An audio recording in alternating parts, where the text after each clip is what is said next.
because my dad wasn't there. But I was adopted at birth, little history, and I was brought from California to Salt Lake, and I was raised there into an LDS family.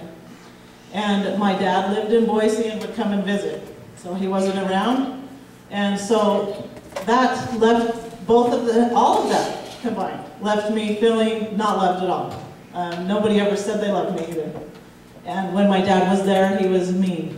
So that's kind of where I was at. And when I turned 13, guess what happened?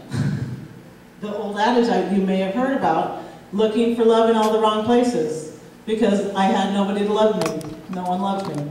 So I wanted someone to love me. And so first, before I started doing that, the only people at school, because we had just moved, and so I didn't know anybody, and it was at the start of 6th grade. So the whole 6th grade was horrible. People were mean to me, beat me up for no reason. And so junior high starts, and the only people that were nice to me were the people that did drugs. They were the only ones that accepted me and was friends to me, what I thought was a friend. But no one else would talk to me. So that is the only reason I started hanging around with these people. So I really would like you guys to be friends with everybody, please. Because right there, that would have changed it all. Okay? So I started hanging out with them, and guess what happened? I started using the drugs they used. Started smoking pot first, started drinking whenever we had the opportunity. It wasn't that often, but we still did it when we could. We'd sneak out at night, go to the park, and do it. I thought it was the funnest thing ever, because it was the only fun that I'd had. What I thought was fun at the time. But they accepted me, we laughed, whatever. Well, through all that, at the age of almost 14, so pretty much almost the whole year of 13, I was doing that kind of stuff. My mom decided that she couldn't handle me, and she sent me to my uncles in Pocatello, because there is a husband and wife. They thought that's what I needed. And so there, first thing I did is meet somebody that was doing the same things. And I snuck out to go meet them, and they didn't show up, and I was ready to go back in the house, and a car pulls up and invited me to a keg party up in the mountains. And I went. Dummy. Yeah, didn't know them, but I went, just because I wanted love and acceptance.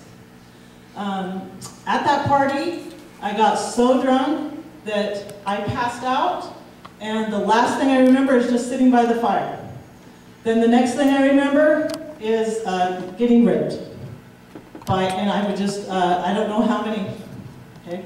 I was in the back of a pickup truck.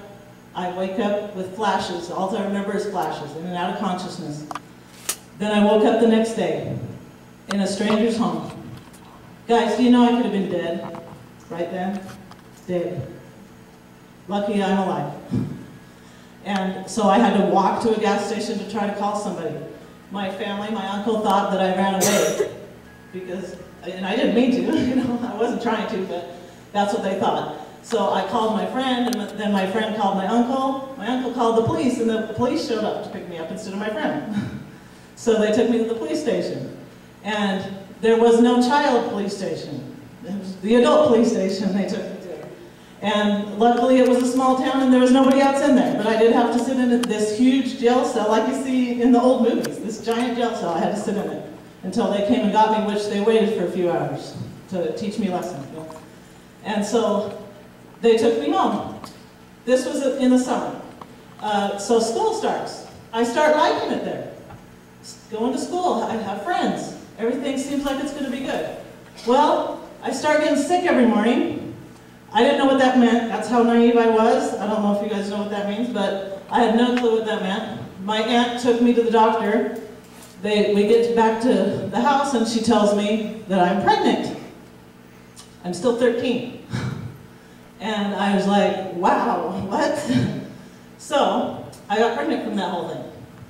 Now, I didn't ask for that, obviously, but I did make that choice to go to that party. Okay? But I didn't ask for it to be raped. But that's the kind of things that happens. It happens so much at parties, even with people you know. Okay?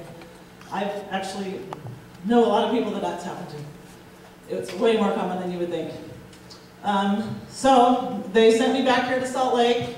My mom ends up putting me in a foster home because she didn't want anybody to know I was pregnant at church and everything.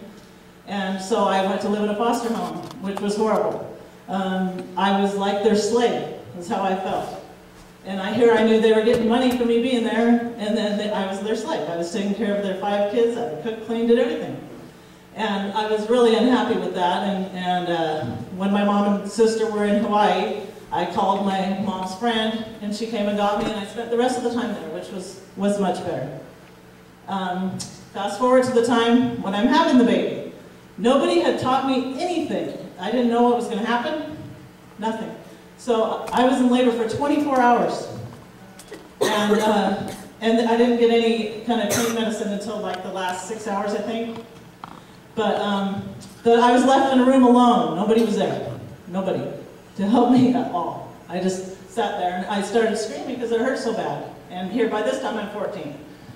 But the only time that I remember that anybody helped me is one time a nurse came in and she tried to teach me what you're supposed to do to focus and all this, and it helped when she was there, but then she had to leave.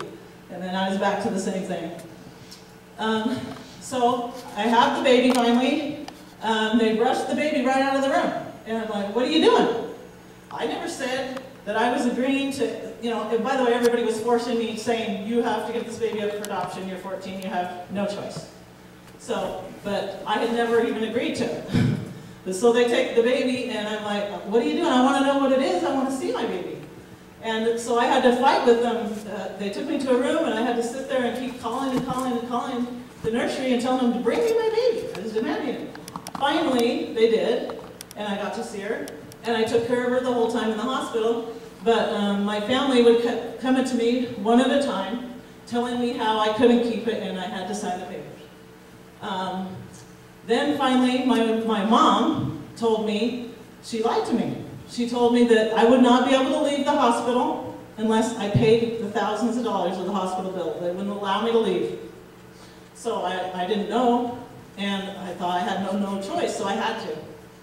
And that's how it happened. And because of that, I didn't want a baby, all that time. It was never my intention. But once I had it, I wanted it. It was my baby. So because of all those things, that changed the rest of my life. Okay? From that time on, all I could think about is trying to get my baby back. How I did that was thinking in my head, if I find somebody to marry me, then I can get the baby back, because someone had told me that you have a year and you can change your mind. So that was my plan. So at age 14, turning to 15, I'm looking for a husband. That sounds crazy to me now. And I hope it sounds crazy to you, because that is not what you should be doing at that age. But that's all I could think about, was getting it back. And it just, seriously, and because of those things, that was what I did. I found someone, of course, and I picked somebody that did the same types of things that all my friends did, that drank, smoked pot, right? So that's who I found. Because you're going to pick who you're around. The people you're hanging out with, that's who you're going to pick a boyfriend or girlfriend from, those people, and ultimately, someday marriage, hopefully not at 15, but that's just the reality. That is, period. It's not an if. You're going to pick from your friends what you're going to do, and that's what's going to end up happening to you. Okay, so we get married. 2 months later, he starts beating me up, punching me. I had knots all over my head. And I didn't know at 15, I didn't know what to do. So I didn't tell anybody, nobody. There was even one time I had to go to the hospital because he hurt me so bad. And he told me to lie to them, and I did, of how I got hurt. I didn't even tell my mom. I ended up getting pregnant, not getting my baby back. The year had passed. It was too late. We had no money. And so then at that point, all I could do was figured I just had to focus on the baby that I was about to have. And my husband that was beating me up, and also cheating on me every chance he got. I found out later, and started finding out. So this is what was happening. So, because I did all this, look what I not a happily ever after, is it? No. And it doesn't stop there. Eventually, I got away from him after he almost killed me a couple of times. I did end up getting away from him. And then I'm thinking, okay, I'm going to make sure that never happens again. So it's in your head, you know, I'll make sure that never happens again. I'm not going to pick somebody like that again. Guess what happens? Pick someone like that again without knowing it. Because I didn't have the education. There's signs that you can tell. And guys, I know women that abuse their husbands too. Okay? It's not just this way. It's both ways. Even though it sounds crazy and weird, it's so true. It really happens. And they don't want to, the man doesn't want to hit him back because, you know, that's not the right thing to do, but that's what happens. I really know people that that's happened to. So don't think it's just women. It's not. And the thing is that all of this goes hand in hand with people that use drugs and alcohol and illegal drugs, you know, the whole, all of it. Smoking, drinking, all of it. And the first thing I started with was a cigarette. The second thing was pot. Third thing, alcohol. Later on, with some of the relationships I was, they got me to do other drugs that I would have never even known about. And I did that because they were doing it. Okay? So it changes. It seriously, you will do what you're hanging around with. I can't reiterate that enough. You're going to do it. If they're doing it, and that's what people used to tell me too, and I didn't believe them. Okay? Like my mom would say, oh, choose your friends carefully, and I'm like, whatever, you know. But look what it got me. That's the reality of it. Okay? I wish that I could say that I didn't keep doing it over and over again, but I did. Okay? Over and over. For 30 years, I was abused. Off and on, if I was in a relationship, except for when I was alone. And this whole time, here I'm raising kids. I'm having kids with whoever I'm married to at the time. And guess what happens when you break up? You're a single parent. And the guys or girls, because I know many women drug addicts too, they generally don't have a good job. So, yeah, and one of my child, I never got 1 cent in child support her entire life. So it was all me, being a single parent without an education. I ended up getting a GED, but I went to college for a couple of months, but I didn't finish it. It was too hard because I had the baby. And sorry to say that I didn't go back to school till I was in my 40s. So the better choice is to do it when you're young, not to have to go through all of this horror. I mean, that's really what it is. Can you change the videos till we get to the abuse pictures so they can see what that's like? Okay, see, these are pictures here. Actually, go back to that wheel that was one back. Okay, this is how the violence goes. See the middle, power and control. That person that's abusive is going to be very, they control everything about you. Okay, they try to. That's what they want. And just, this is how it all goes. It's so horrible to be around a person like this. They're always beating you down, trying to make you feel like you're nothing, manipulate, use the children against you to make you do things you don't want to do, or they'll threaten to like get the kids taken away, all kinds of things, anything you can imagine, that's what they do. I guess some of them even control the women financially and won't even let them have a cent to their name. I never had to go through that, but that goes very high. So all of these things are what they do. And I actually have a list for signs of an abusive person that you can tell in the very beginning stages of the relationship, and I forgot it. But I promise you, I will bring it and I'm going to put it on the back table for next Sunday. And if I would have had that, I can tell you if I would have had that list, even a year ago, even 2 years ago, I didn't know this. And I'll tell you how I found this out, is I would have never chosen those things anymore. So the key here is educating yourself. If I would have had that education, I wouldn't have kept choosing the wrong thing. I didn't know. I was never in any kind of a place where anybody would teach me. And even in the 15 years since I got saved, nobody ever told me about it. And I think that's something that's really on my heart that I want to get out there because we're like the world is doing a better job of teaching women or men, about these things than we are. We don't talk about it, and I want to talk about it. That's what God wants me to do, okay? Because had I known that even 15 years ago when I got saved, that could have changed my life for the last 15 years instead of having to wait till now. Okay, and how I found out about these things are from preparing this sermon back in April. God wanted me He gave me the subject that He wanted me to preach on. And through the research for the sermon is how I found that list. And I tell you, when I read that list, I was amazed. If I would have just known this, how could I have not known this? Why didn't anybody ever tell me this? And people knew. They knew definitely when I got out of the abusive relationship, and even the pastor in Idaho where I live, he definitely knew I was in an abusive relationship, and not once did anybody tell me. But it's not his fault. He probably didn't even know himself. That's what I'm saying. It's like it's not out there. So we got to get this out there. But I want to give you a little history on how I got saved. When I was pregnant with my son, that's 15 now, I was watching TV. I kept flipping through the channels, and I kept coming to this show called The 700 Club. Anybody heard of it? Okay.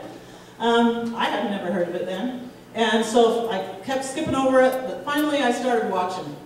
And I saw a testimony of a woman that really spoke to me. And I got down on my knees right there in my living room, and I prayed with Pat Robertson, the Sinner's Prayer. And I tell you, when I did it, I felt hot, something hot. I know it to be hot oil now, but I didn't know then what it was. Just something hot, warm, but not burn, just really warm, slowly go down my entire body. And it was just the most amazing feeling. And I can tell you, from that moment on, I was a different person. 100% from that moment on, and that was 15 years ago, and I've never stopped. It just, nothing's gotten any less than that. It's just gotten more. All I cared about from that minute on was learning about God, and just in any way possible. I was at church every time the doors opened. Any Bible study I could go to. Did it. Read the Bible by myself. Till 1 in the morning. Would pray. All this, it was like the best thing I ever heard of. It was like, oh my gosh, if I would have just known this before, I didn't have to try to find somebody to love me. Because God loves me better than anyone ever could. And I'm just like, this is just the most amazing thing. I just wish I would have known this before. So, if you guys being here and having this, you're so lucky, you know that? I never had this. Nothing like this. No one was ever teaching me the real word of God, ever. And nobody would ever show me love, even at church as a child. Okay? Actually, they were actually very mean to me when I was pregnant. Very mean. So I was like, thanks for the love and support, guys. But God and His perfect love has filled me from that moment on. I was like a different person. Everybody knew it. Everyone. And like I said, it's never stopped. I could tell you so many things that God's done to me and actually spoken out loud to me. Even to go to the church that I started going to, I was driving down the street. I was going to go to this other one because I just moved from Ogden to Salt Lake back, and they gave me an address at the one that I was going to that they had in Salt Lake. So I drove there. I had my kids in the car. I pull up, and it's just this little teeny church, and it had like waist-high weeds and 2 cars. I was like, maybe not. And so I was like, oh, I think I saw like some Presbyterian or something church, because I wasn't going to go to an LDS church. That I knew. So I was like, okay. So I started heading back that way. I drove up the street, 39th South and Bangerter. I get to the light. I'm pulling up to get to the light, and I hear a voice over my shoulder say, it was a man's voice, say, turn here and go down to the church with the orange roof. I was like, did you guys hear that? And they're like, what? I'm like, okay. Wow, okay. That's really weird, you know? And but I knew. I knew it was God. And so I was like, you got it. And I turned, I went there, and here's the weird thing. I was like, on time, I had time to take each kid. I think I either have 4 or 5, I might have had my stepson, to each class. I got them all to their classes, perfect timing, went and sat down, opened the bulletin, and it starts. What are the chances of that? You know? And then the music starts, and it's a full band. I had never even known there was something like that in a church. All I had ever had was hymns. Okay, I had no clue. I was like, wow, this is like the best thing ever, because I love that kind of, love rock music, and it's in church. You know, I just thought it was great. It was amazing. And so that's, every time there was a class, I was there. I met friends that I still have to this day at that church. And this, just in case you want to know, it was Valley Assembly of God in Salt Lake, but it's called Life Church now. And so, yeah, I grew so much, I started my first ministry there. I started helping with the youth altar calls there in like it was either 1998 or 1999, right around there. And I actually spoke to the girls there at the youth group for the first time, way back then. So God started using me right away. And I just went on from there. I've done like all different kinds of ministry. Everything except for a men's ministry, I pretty much have done it. Even been a church secretary. But now, then I came back here. I lived in Idaho for a while, came back here, and went back to my church in Salt Lake, even though I lived in Lake, and then eventually started coming here 2.5 years ago. And I wish that I would have done it the whole time, because I love it. But, so, let's see what time it is. Okay. Did you go to let's look at those abuse pictures before I move on to anything else.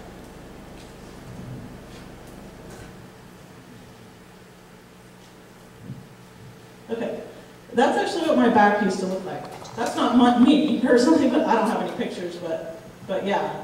And I have knots all over my head like goose eggs. Let's go to the next one. Okay, it was like 64%, I think it was, of the people that abuse their wife or partner also start abusing their kids. So that's what's in store for your kids. I've experienced that too. They didn't have bruises, but they were very emotionally abused, very much. He did, one of my sons and daughter's dad, was very mean to my teenagers. Never accepted them or gave them any kind of love at all. And he did hurt them a couple times, but not as much as a bruise. But they knew that they weren't welcome there.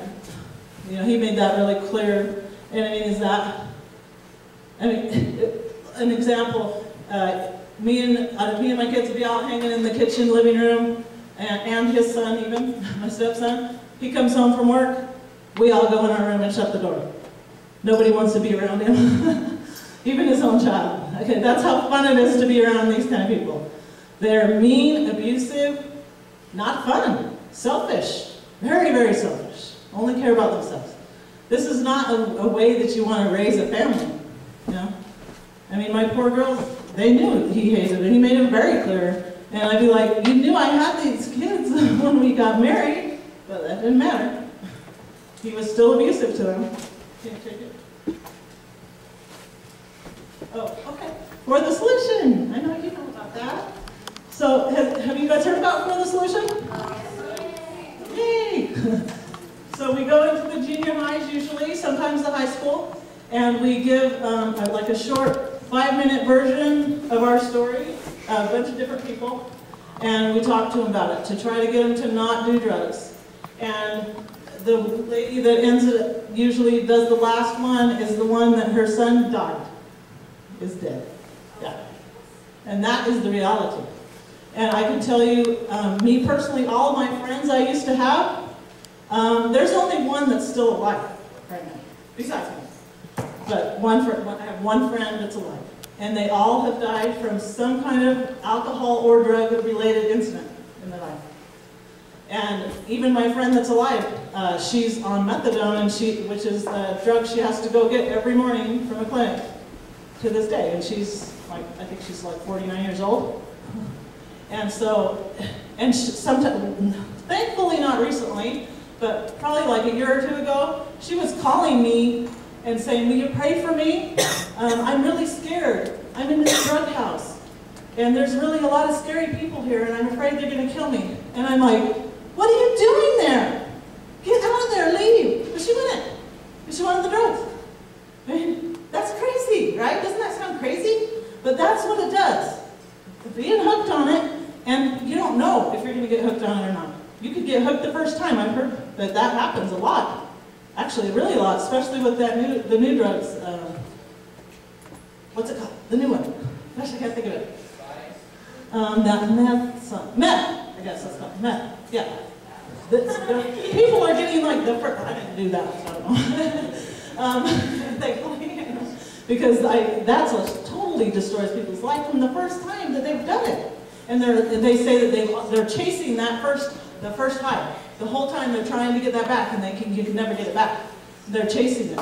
And they even steal from their grandparents. Okay? Then picture that. Stealing from your grandpa and grandma. My first husband that beat me up stole from my grandpa when I was asleep. And my grandpa he had a farm. He was out working the field. I was asleep. I was pregnant. And he was, while we're both doing that, he's in the bedroom rummaging through my grandpa's stuff. He steals my grandma's engagement ring. And my grandma was dead at this time. I mean, how horrible. And you know what the thing about that is? My grandpa thought I was involved in that. And he never believed that I wasn't. He died thinking that I was a part of that. And that bothered me so bad. And I even said, I think the day he died, I said to my mom, well, now he knows I didn't have anything to do with that. You know? That's just the stuff that happens. People that do drugs, they'll just lie, cheat, and steal to get whatever they want, and it doesn't matter who they hurt, even their own children. You'd think that would matter. No. All that matters is themselves. And guys, I know many, many women that have left their family, left the husband with the kids, and took off for months. They don't know where they are. So it's not just men, just because that's my experience. I personally know many women that have done that. Even my birth mother, remember I was adopted? I did meet them in 2006. And they're all Christians. But she didn't used to be. And she left my stepdad with my two sisters, and he didn't know where she was for 3 months. And part of that was because she had to give me up for adoption. He was messing with her, and that's why she was doing drugs. And luckily, she got saved during that time, and came back and found out that my stepdad got saved while she was gone. So that's pretty amazing right there. But as far as now, I know someone, my daughter, the one that I was pregnant with my first husband that beat me up, I mentioned that I never got any child support. She never met him because the last time I saw him, she was about 2 years old. So she doesn't remember him. And he took off, totally.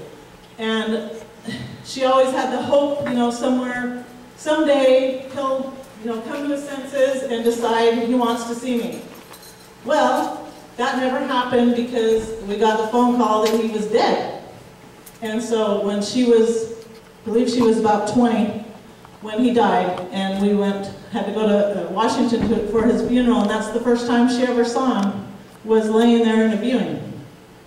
And ever since then, she started using drugs. She hadn't been before that, maybe just like a party once in a while, but nothing major that affected her life. She'd even graduated from high school and had a job in her own apartment. So she was doing well until that happened. So not only did those things affect me, my choice to be with him, and then him ditching her affected her the rest of her life, and she's an addict today. She's a recovering addict, but it's not easy. She's actually told me to tell people, tell them that you'll do things that you never thought you would. And she has. It brings you down a road that you never thought you would go. And it's because you're just drugs. You're just thinking, I gotta get that. Because that's just what happens. You go to the monkey on your backbone. That one. I like the, that's what people say. It's like this monkey they're carrying around on their back, they can't get rid of it. They want to get rid of it. Most of them. They really want to get rid of it, and they don't want to be like that, but they can't. They can't do it. It's too hard. My one friend, the one that's alive still, has told me, she said, it's like the drug is the devil to me. It's like he's always there trying to get me to do it. And that's how she describes it. It's just not, the best thing to do is never do it. Never. If you've already done it, you can stop right now. We can help you. For the Solution on the website has lots of good resources for that. But I'll help you. Right now I teach the Celebrate Recovery class here at church. And there's addicts and alcoholics, and there's other issues that people come there for. But I can help you. You know, I'll be glad to help anybody. The people that come to the class, they wish that they weren't doing what they're doing. One girl, I'll just tell you this one real quick and then we'll move on. She has 4 kids. She was married to her and her husband for years, and they had a baby, and it died of SIDS. At the funeral, one of their friends came and gave them drugs. And they hadn't even been doing drugs. They had done it in the past, but they weren't doing them then. Their friend gave them those drugs.